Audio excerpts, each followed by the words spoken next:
चलिए दोस्तों, तो शुरू करते हैं। आज हम विश्व का भूगोल, इसमें मुख्य इंपोर्टेंट 30 प्रश्न हैं। कितने प्रश्न हैं? 30, जो परीक्षा में क्या किए जाते हैं, बार बार पूछे जाते हैं।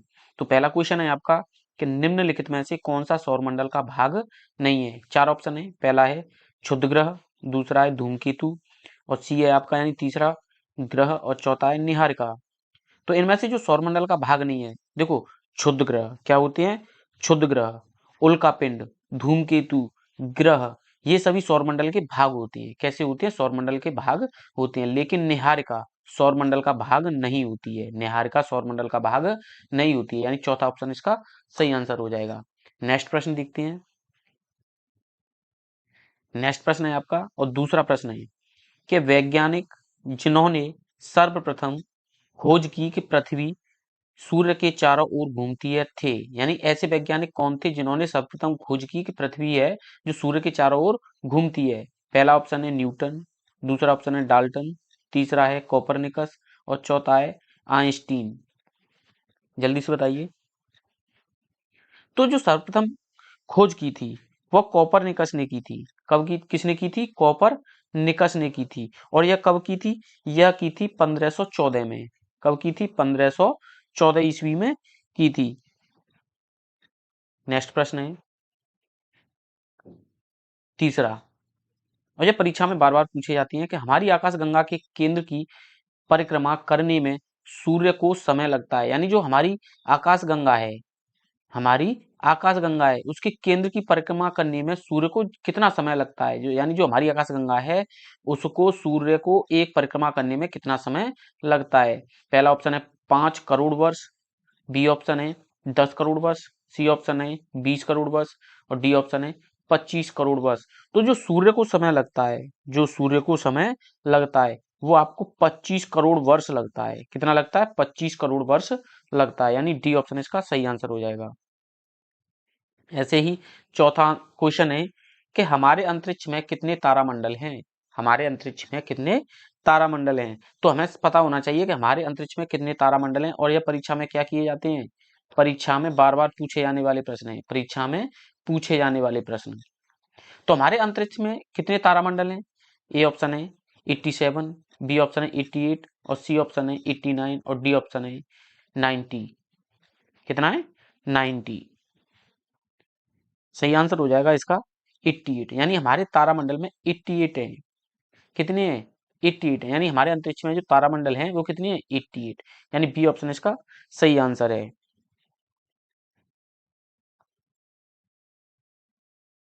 पांचवा प्रश्न है कि जिस तारामंडल के तारे ध्रुव तारे की ओर संकेत करते हैं, यानी जिस तारामंडल के तारे ध्रुव तारे की ओर संकेत करते हैं, वो हैं, यानी उन्हें हम क्या कहते हैं? पहला ऑप्शन है सप्तऋषि है, बी ऑप्शन है मृग है, तीसरा है वृश्चिक है, और चौथा है वृष है। तो तारामंडल के तारे जो ध्रुव तारे की ओर संकेत करते हैं, जो ध्रुव तारे की ओर संकेत करते हैं, उन्हें हम सप्तऋषि कहते हैं। क्या कहते हैं? सप्तऋषि कहते हैं, यानी ए ऑप्शन इसका सही आंसर हो जाएगा। नेक्स्ट प्रश्न देखते हैं, और सबसे ज्यादा पूछा जाने वाला प्रश्न है यह कह रहा है कि ग्रह जिसका कोई उपग्रह नहीं है, यानी ऐसा ग्रह कौन सा है जिसका कोई उपग्रह नहीं है? वह है, पहला ऑप्शन है मंगल, बी ऑप्शन है बुध, सी ऑप्शन है नेपच्यून, और डी ऑप्शन है प्लेटो। क्या है? प्लेटो। तो छह का आंसर बताइए। देखो, ऐसा ग्रह है जिसका कोई उपग्रह नहीं है, तो बुध और शुक्र। क्या है? बुध और शुक्र, यह दो ग्रह ऐसे हैं, इनका कोई भी उपग्रह नहीं है। मंगल, नेपच्यून और प्लेटो, यह क्या है? उपग्रह हैं, यानी इनके कोई भी उपग्रह नहीं है, शुक्र के और बुध के। नेक्स्ट प्रश्न है, और यह सबसे ज्यादा पूछा जाने वाला प्रश्न है। सातवां प्रश्न है कि सौरमंडल का सर्वाधिक गर्म ग्रह है, यानी सौरमंडल का ऐसा ग्रह कौन सा है जो सर्वाधिक सबसे ज्यादा गर्म है? ए ऑप्शन बुध, बी ऑप्शन शुक्र, सी ऑप्शन मंगल, डी ऑप्शन है पृथ्वी। तो सौरमंडल का जो सर्वाधिक गर्म ग्रह है, सौरमंडल का जो सर्वाधिक गर्म ग्रह है, उसे हम क्या कहते हैं? तो उसे हम शुक्र कहते हैं। शाम सांझ का तारा या भोर का तारा भी कहते हैं। ठीक है ना? यानी शुक्र, यानी बी ऑप्शन इसका सही आंसर है, और यह सबसे ज्यादा पूछा जाने वाला है। और नेक्स्ट प्रश्न है, और ये वेरी वेरी इंपोर्टेंट है कि इवनिंग स्टार किसे कहते हैं? यानी इवनिंग स्टार किस ग्रह को कहते हैं? ऐसा ग्रह कौन सा है जिसे हम इवनिंग स्टार कहते हैं? पहला ऑप्शन है मंगल, जिसे हम मार्स कहते हैं। बी ऑप्शन है बृहस्पति, जुपिटर कहते हैं। सी ऑप्शन है शुक्र, जिसे हम वीनस कहते हैं। डी ऑप्शन है शनि। तो इवनिंग स्टार, जो इवनिंग स्टार है, वह जो ग्रह है उसे हम शुक्र को कहते हैं, वीनस को कहते हैं। किसको कहते हैं? वीनस को कहते हैं। यह सबसे ज्यादा पूछा जाने वाला प्रश्न है और परीक्षा में बार बार पूछा जाता है। ऐसे ही आपका 9वां प्रश्न है कि पृथ्वी तक पहुंचने के लिए सूर्य से चला प्रकाश समय लेता है लगभग। यानी पृथ्वी तक पहुंचने के लिए जब सूर्य है, ये सूर्य है, इससे जब प्रकाश चलता है, क्या चलता है? प्रकाश चलता है, तो पृथ्वी तक इस पहुंचने में कितना समय लेता है? A option 8 second, B option है 1 मिनट, सी ऑप्शन है 8 मिनट और डी ऑप्शन है 24 मिनट। तो सूर्य से पृथ्वी तक पहुंचने में जो समय लगता है वह 8 मिनट 16 सेकंड लगता है। कितना लगता है? 8 मिनट 16 सेकंड लगता है। तो इसमें 16 सेकंड है नहीं, तो हमारा 8 मिनट सही आंसर हो जाएगा। क्या हो जाएगा? 8 मिनट सही आंसर हो जाएगा। नेक्स्ट प्रश्न है, और यह 10वां प्रश्न है कि पृथ्वी को सूर्य की परिक्रमा करने में लगते हैं लगभग कितने दिन लगते हैं? यानी जो हमारी पृथ्वी है, ये सूर्य है और हमारी यह पृथ्वी है, क्या है? पृथ्वी। इसे एक परिक्रमा करने में, सूर्य की एक परिक्रमा करने में कितना समय लगता है? कितना समय लगता है? पहला ऑप्शन है 365 दिन, दूसरा ऑप्शन है 365.25 दिन और यानी सी ऑप्शन है 365.50 दिन और डी ऑप्शन है 365.75 दिन। तो पृथ्वी को सूर्य की जो परिक्रमा करने में समय लगता है, जो समय लगता है, तो वो आपका 365.25 दिन लगता है। यानी 365 डे और 0.25 दिन लगता है। क्या लगता है? 2.5 दिन लगता है। यानी बी ऑप्शन इसका सही आंसर हो जाएगा। कहने का तात्पर्य यह है कि 365 दिन और 6 घंटे तकरीबन समय लगता है हमारी पृथ्वी को सूर्य का एक चक्कर लगाने में। नेक्स्ट प्रश्न देखते हैं, और यह सबसे ज्यादा पूछा जाने वाला प्रश्न है। ऐसे ही 11वां प्रश्न है कि पृथ्वी परिक्रमण करती हुई प्रति मिनट करीब करीब कितनी दूरी तय कर लेती है? यानी जब हमारी पृथ्वी परिक्रमा करती है तो प्रति मिनट के हिसाब से वो कितनी दूरी तय कर लेती है? ए ऑप्शन है 49 किलोमीटर, बी ऑप्शन है 59 किलोमीटर, सी ऑप्शन है 69 किलोमीटर और डी ऑप्शन है 79 किलोमीटर। 79 किलोमीटर। तो जल्दी से बताइए।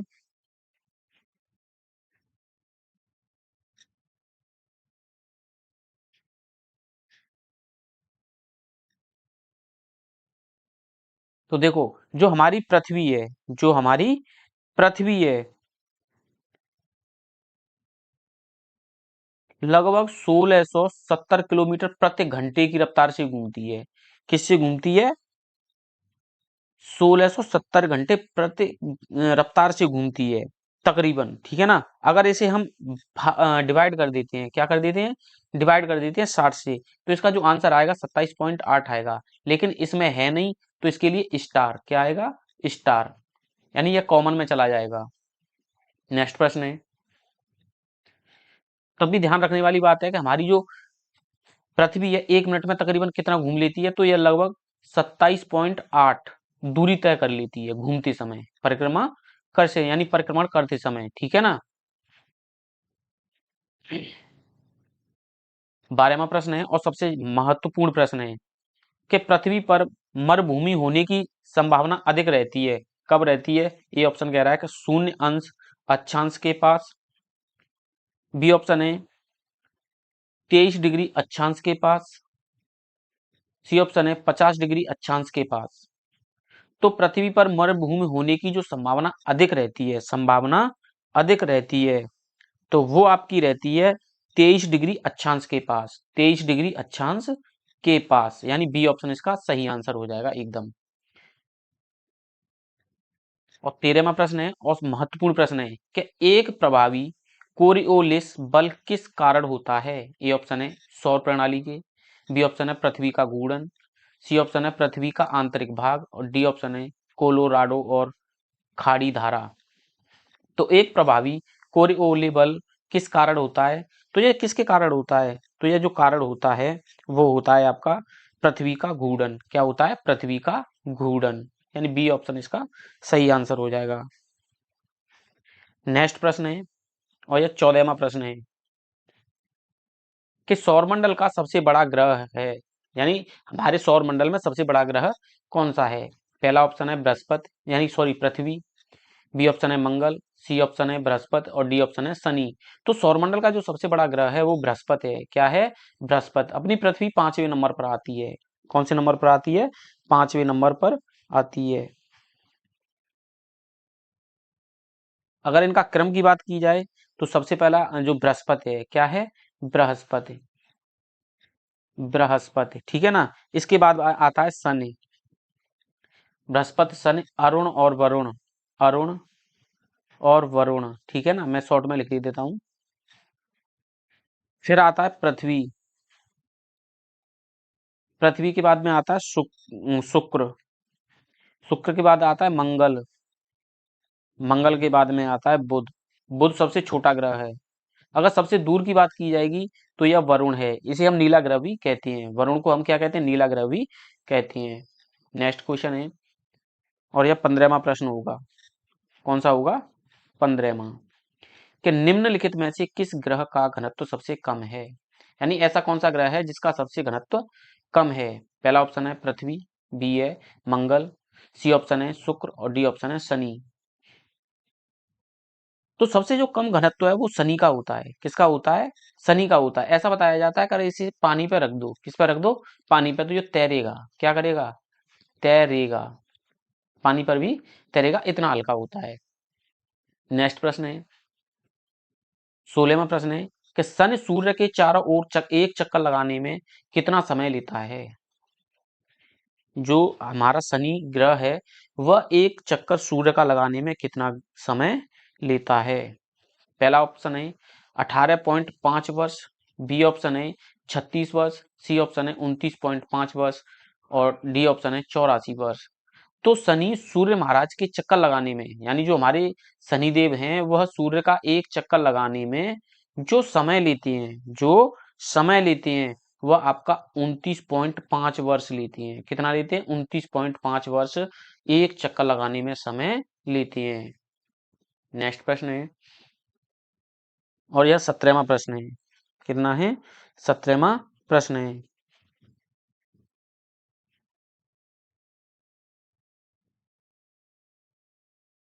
कि यूरेनस सूर्य के चारों ओर एक परिक्रमा में कितना समय लेता है? 84 वर्ष, 36 वर्ष, 18 वर्ष या 48 वर्ष। तो यूरेनस सूर्य के चारों ओर एक परिक्रमा करने में जो समय लेता है वो लगभग 84 वर्ष लेता है। कितना लेता है? 84 वर्ष लेता है, यानी हमारा ए ऑप्शन इसका सही आंसर हो जाएगा। 18वां प्रश्न है कि जियोडेसी वह विज्ञान है जो संबंधित है, यानी किससे संबंधित है? पहला क्वेश्चन आंसर है इसका कि स्थलीय चट्टान की डेटिंग से, बी ऑप्शन है पृथ्वी के आयाम की नाप से, सी ऑप्शन है पृथ्वी की ऊंचाई और डिप्रेशन की माप से, डी ऑप्शन है क्रस्ट द्वारा किए गए परिवर्तनों की रिकॉर्डिंग से।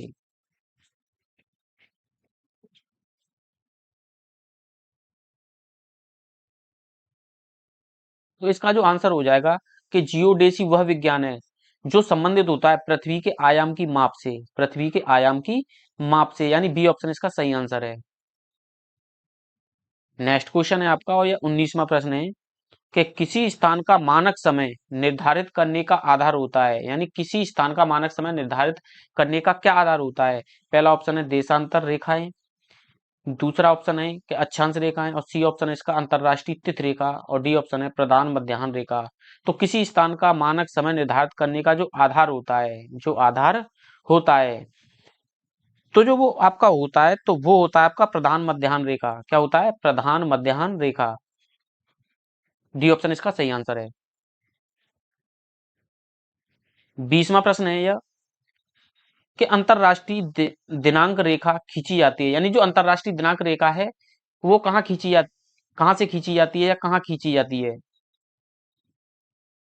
पहला ऑप्शन है अफ्रीका से होकर, बी ऑप्शन है एशिया से होकर, सी ऑप्शन है प्रशांत महासागर से होकर, डी ऑप्शन है अटलांटिक महासागर से होकर। तो अंतरराष्ट्रीय दिनांक रेखा खींची जाती है, तो ये जो अंतरराष्ट्रीय दिनांक रेखा है जो खींची जाती है, तो वह प्रशांत महासागर से होकर खींची जाती है। किससे खींची जाती है? प्रशांत महासागर से होकर खींची जाती है, यानी सी ऑप्शन इसका सही आंसर हो जाएगा। ऐसे ही हमारा 22वां प्रश्न है कि निम्न में से किस महाद्वीप में सबसे अधिक देश हैं? यूरोप, एशिया, अफ्रीका या उत्तरी अमेरिका? तो जो सबसे देश अधिक हैं किस महाद्वीप में? तो एशिया एक ऐसा महाद्वीप है, इसमें सबसे ज्यादा देश हैं। क्या है? एशिया में। किसमें? एशिया महाद्वीप में सबसे ज्यादा क्या है? देश हैं। क्या है? देश हैं। नेक्स्ट क्वेश्चन देखते हैं।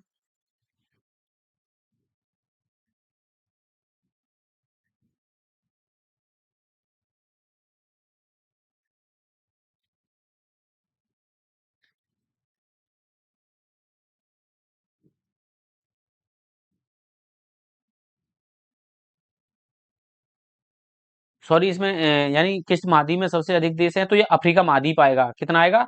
एशिया में सॉरी कितनी है? 50 है, लेकिन अफ्रीका में 54 देश आते हैं। कितने आते हैं? 54, यानी अफ्रीका महाद्वीप।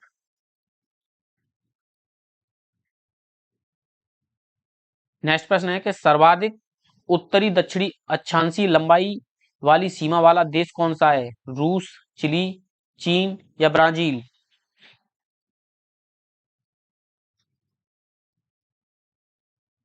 तो सर्वाधिक उत्तरी दक्षिणी लंबाई वाली सीमा वाला जो देश है वो चिली है। क्या है? चिली, यानी बी ऑप्शन इसका सही आंसर हो जाएगा। 25वां प्रश्न है और ये सबसे ज्यादा पूछा जाने वाला प्रश्न है कि निम्न में से कौन सा द्वीप क्षेत्रफल में सबसे बड़ा है? बोर्नियो, ग्रेट ब्रिटेन, मेडा गास्कर या सुमात्रा? तो इनमें से जो सबसे ज्यादा बड़ा देश है क्षेत्रफल के हिसाब से, क्षेत्रफल के हिसाब से, तो वो कौन सा है? तो बोर्नियो। क्या है? बोर्नियो इनमें सबसे ज्यादा बड़ा देश है। क्या है? बोर्नियो जो सबसे ज्यादा बड़ा देश है।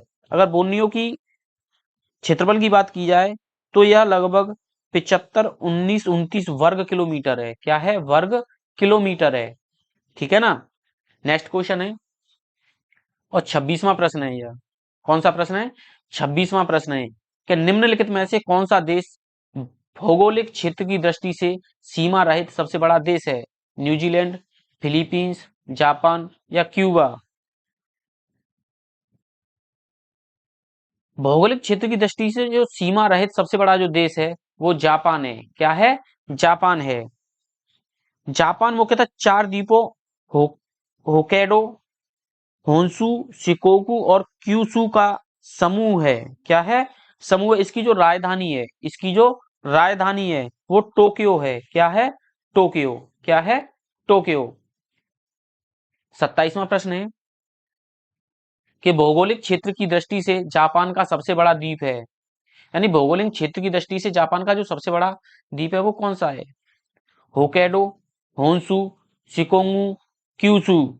तो 27 का जो आंसर हो जाएगा वो हो जाएगा होन्शु। क्या हो जाएगा? होन्शु। बी ऑप्शन इसका सही आंसर है। नेक्स्ट प्रश्न है और ये 28वां प्रश्न है कि ग्रीनलैंड निम्न देशों में से किस देश का भाग है? डेनमार्क का, फिनलैंड का, कनाडा का, यूनाइटेड किंगडम का? तो ग्रीनलैंड, जो ग्रीनलैंड है वह आपका डेनमार्क, यानी ग्रीनलैंड निम्न में से किस देश का भाग है? तो ग्रीनलैंड डेनमार्क का भाग है। किसका है? डेनमार्क का भाग है, यानी ए ऑप्शन इसका सही आंसर है। 30वां प्रश्न है कि आग्नेय चट्टानों के लिए निम्नलिखित में से कौन सा कथन सत्य है? ए ऑप्शन है उनमें पुराजीवाश्म बहुत कम होते हैं। बी ऑप्शन है वे जल के लिए सरंध्र होती हैं। सी ऑप्शन है वे क्रिस्टलीय तथा अक्रिस्टलीय दोनों ही होती हैं। डी ऑप्शन है इन चट्टानों में सिलिका नहीं होती है। तो 30 का जो आंसर हो जाएगा, 30 का जो आंसर हो जाएगा वो कौन सा है? तो वे क्रिस्टलीय तथा अक्रिस्टलीय दोनों ही होती हैं। क्या होती हैं? वे क्रिस्टलीय तथा अक्रिस्टलीय दोनों ही होती हैं, यानी सी ऑप्शन इसका सही आंसर हो जाएगा। 31वां प्रश्न है कि अवसादी सेलों के लिए निम्नलिखित में से कौन सा कथन सत्य है। ये ऑप्शन कह रहा है कि ये वे सेल होती हैं जिनकी संरचना ताप तथा दाब पर निर्भर करती है, या फिर ये वे सेल होती हैं, ये सेल क्रिस्टलीय होती हैं। सी ऑप्शन है कि ये सेल स्तरों में निक्षेपित हैं। डी ऑप्शन है ये सेलें जल में नहीं निर्मित हो सकती। तो 31 का जो आंसर हो जाएगा वो आपका आंसर हो जाएगा सी, ये सेलें स्तरों में निक्षेपित होती हैं। क्या होती हैं? सी ऑप्शन इसका सही आंसर हो जाएगा। 33वां प्रश्न है कि माउंट एटना है, यानी माउंट एटना क्या है। ए ऑप्शन है एक पर्वत है, बी ऑप्शन है एक पर्वत शिखर है, सी ऑप्शन है एक ज्वालामुखी है, डी ऑप्शन है एक पठार है। तो जो माउंट एटना है, जो माउंट एटना है, जो माउंट एटना है, तो वह एक क्या है? ज्वालामुखी है। क्या है? एक ज्वालामुखी है। और यह जो ज्वालामुखी है एक सक्रिय ज्वालामुखी है। कैसा है? माउंट एटना एक सक्रिय, क्या है? सक्रिय ज्वालामुखी है। क्या है? ज्वालामुखी है। और यह हवाई द्वीप यानी मोना लोआ हवाई द्वीप पर स्थित है। कहां पर स्थित है यह माउंट एटेना? मोना लोआ, मोना लोआ, मोना लोआ हवाई द्वीप पर स्थित है। और यह संयुक्त राज्य अमेरिका में है। कहां पर है? संयुक्त राज्य अमेरिका, संयुक्त राज्य अमेरिका।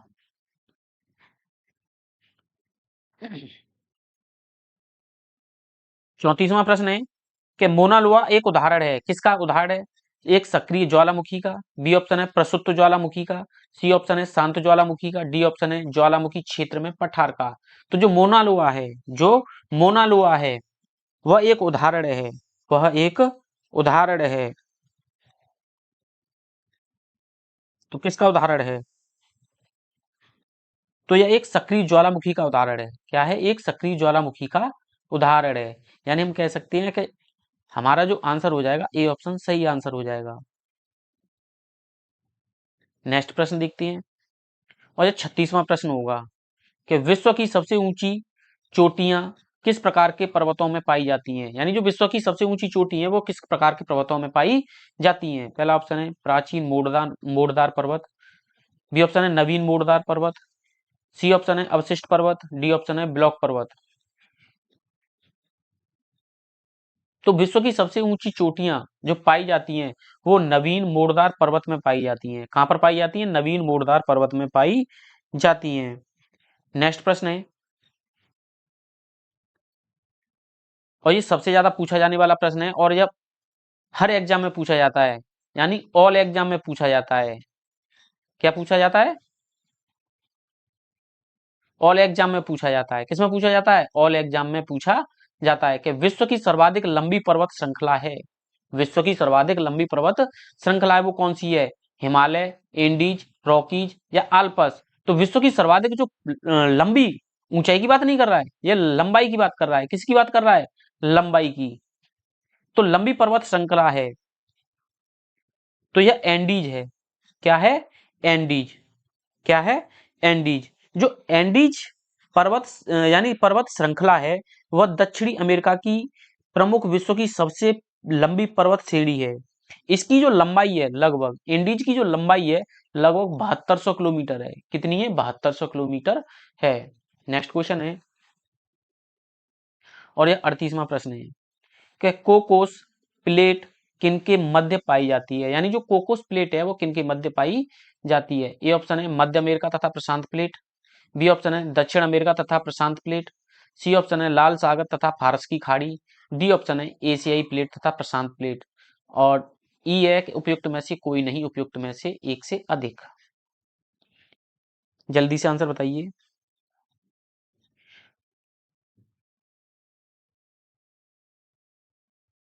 तो जो कोकोस प्लेट जो पाई जाती है यानी किन के बीच में पाई जाती है, तो यह मध्य अमेरिका तथा प्रशांत प्लेट के बीच में पाई जाती है। कौन सी?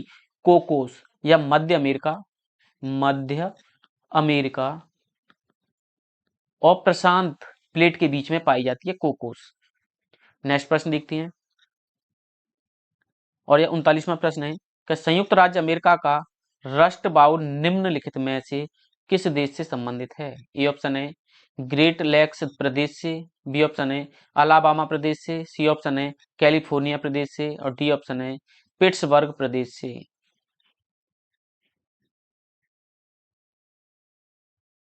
तो जो रस्ट बाउल किस प्रदेश से संबंधित है, तो यह कैलिफोर्निया प्रदेश से संबंधित है। क्या है, कैलिफोर्निया प्रदेश से संबंधित है, यानी सी ऑप्शन इसका सही आंसर है। 40वां प्रश्न है कि किलिमंजारो है एक, यानी किलिमंजारो क्या है, आग्नेयगिरी या द्वीप है या सुरंग है या नदी है। जो किलिमंजारो है, जो किलिमंजारो है वो आपका एक क्या है, वॉल्केनो है। क्या है, वॉल्केनो। वॉल्केनो का मतलब एक ज्वालामुखी है। क्या है, ज्वालामुखी। ज्वालामुखी देखो कैसे पूछ लिया है कि आग्नेयगिरि। आग्नेयगिरि का मतलब क्या है, जिससे आग निकलती हो, जिससे क्या निकल रहा हो, आग निकल रही हो ऐसे करके, है ना। तो यह किलिमंजारो क्या है, एक आग्नेयगिरि यानी ज्वालामुखी है। क्या है, ज्वालामुखी है।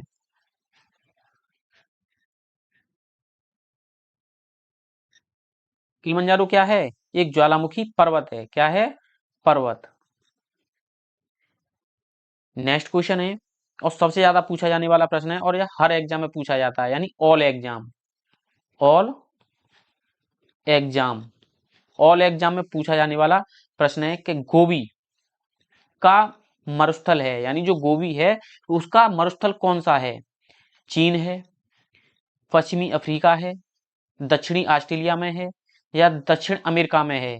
तो जो गोबी है, जो गोबी है मंगोलिया का हिस्सा है। क्या है, मंगोलिया का हिस्सा है, यानी मंगोलिया में है यह, जो चीन में पड़ता है। किस में पड़ता है, चीन में, यानी इसके हिसाब से आंसर हमारा चीन सही हो जाएगा।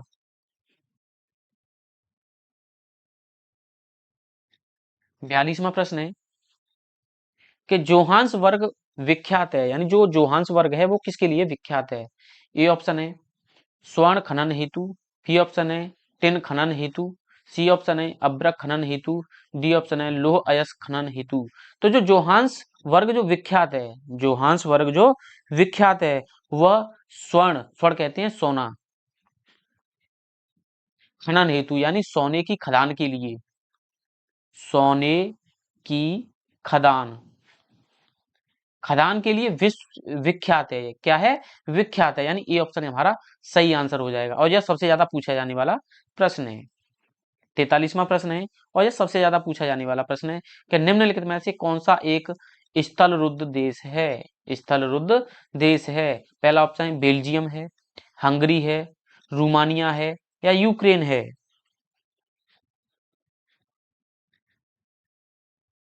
तो इनमें से जो मरुस्थल देश है वो एक हंगरी है। क्या है, हंगरी, यानी बी ऑप्शन इसका सही है। 44वां प्रश्न है कि इस्राइल की उभयनिष्ठ सीमाएं हैं। पहला ऑप्शन है लेबनान, सीरिया, जॉर्डन तथा मिस्र के साथ, बी ऑप्शन है लेबनान, सीरिया, टर्की तथा जॉर्डन के साथ, सी है लेबनान, टर्की, जॉर्डन तथा मिस्र के साथ, डी ऑप्शन है लेबनान, सीरिया, इराक तथा मिस्र के साथ। तो इसराइल यानी इस्राइल की उभयनिष्ठ जो सीमाएं हैं, उभयनिष्ठ जो सीमाएं हैं, तो वह लेबनान, सीरिया, जॉर्डन तथा मिस्र के साथ लगती हैं, यानी ये ऑप्शन इसका सही हो जाएगा। 45वां प्रश्न है और जो सबसे ज्यादा पूछा जाने वाला प्रश्न है, चाहे तो वह यूपी पुलिस हो, क्या हो, यूपी पी हो या फिर टेट हो या सीटीईटी हो, कोई सा भी एग्जाम हो सबसे ज्यादा पूछा जाने वाला है, या बीपीएससी हो, सबसे ज्यादा पूछा जाने वाला है कि संसार की छत किसे कहते हैं, अरावली, सतपुड़ा, पामीर या म्यांमार। तो जो संसार की छत कहा जाता है, संसार की छत कहा जाता है तो वो पामीर को कहा जाता है। किसको कहा जाता है, पामीर को कहा जाता है। यानी पामीर का मतलब हो गया जो पामीर का पठार है, पामीर का पठार है, इसे हम विश्व क्या कहते हैं, विश्व की छत कहते हैं। क्या कहते हैं, विश्व की छत कहते हैं, यानी हमारा सी ऑप्शन एकदम सही आंसर है। 46वां प्रश्न है कि पूर्वी समुद्र की स्वामिनी का नाम है, यानी पूर्वी समुद्र की स्वामिनी का नाम है, यानी जो पूर्वी है समुद्री स्वामिनी का क्या नाम है? श्रीलंका, पाकिस्तान, बर्मा या भारत? तो पूर्वी समुद्र की जो स्वामिनी का नाम है, स्वामिनी का नाम है वो श्रीलंका है। क्या है? श्रीलंका, यानी ए ऑप्शन है सही है। 47वां प्रश्न है कि पृथ्वी की सतह का वह भाग जो पानी से ढका है लगभग कितना है? 1/4 है, आधा है, 2/3 है या 3/5 है? 2/3 का मतलब 2/3 और 3/5 का मतलब 3/5। आधा का मतलब होता है 1/2, 1/4 का मतलब होता है 1/4। तो पृथ्वी की सतह का वह भाग जो पानी से ढका हुआ है तो वो कितना ढका हुआ है? लगभग 2/3 ढका हुआ है। कितना ढका हुआ है? 2/3, 2/3, जिसे हम क्या कहते हैं? 2/3, यानी हमारा सी ऑप्शन इसका सही आंसर है। 48वां प्रश्न है कि समुद्र तल पर पृथ्वी के केंद्र के सबसे निकट स्थान है, यानी समुद्र तल पर पृथ्वी के केंद्र के सबसे निकट स्थान कौन सा है? उत्तरी ध्रुव है, मकर रेखा है, कर्क रेखा है या भूमध्य रेखा है? तो समुद्र तल पर पृथ्वी के केंद्र के जो सबसे निकट का स्थान है, सबसे निकट का स्थान है, तो वो कौन सा है? तो वह उत्तरी ध्रुव है। क्या है? उत्तरी ध्रुव, यानी ए ऑप्शन इसका सही आंसर है।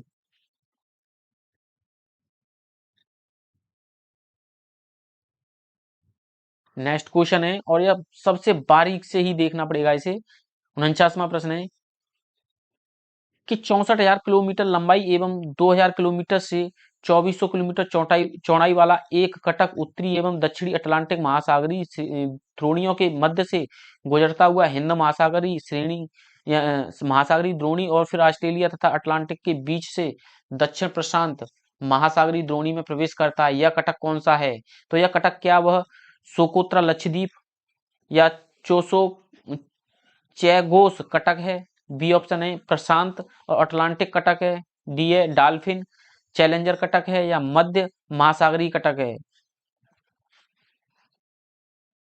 तो यह मध्य महासागरीय कटक है। क्या है? मध्य महासागरीय कटक है, यानी डी ऑप्शन इसका सही है आंसर। 50वां प्रश्न है कि गल्फ स्ट्रीम क्या है? गल्फ स्ट्रीम क्या है? यह खाड़ी में एक नदी है, एक महासागरीय धारा है या जेट स्ट्रीम का दूसरा नाम है या फिर एक धरातलीय धारा है? क्या है? एक धरातलीय धारा है। तो गल्फ स्ट्रीम, जो गल्फ स्ट्रीम है वह एक जेट स्ट्रीम का दूसरा नाम है। क्या है? जेट स्ट्रीम का दूसरा नाम है। इसका जो आंसर सही हो जाएगा वह तीसरा हो जाएगा। और यह जो जेट स्ट्रीम, ये गल्फ स्ट्रीम है ना, यह एक गर्म धारा है। क्या है? गर्म जल धारा है। गर्म जल धारा है। क्या है? गर्म जल धारा है। तो दोस्तों यह 50 प्रश्न बहुत ही महत्वपूर्ण प्रश्न थे और हर एग्जाम में पूछे जाते हैं। अगर आपको यह वीडियो पसंद आई हो तो लाइक कीजिए, चैनल को सब्सक्राइब कीजिए। मिलते हैं नेक्स्ट वीडियो में, तब तक के लिए नमस्कार।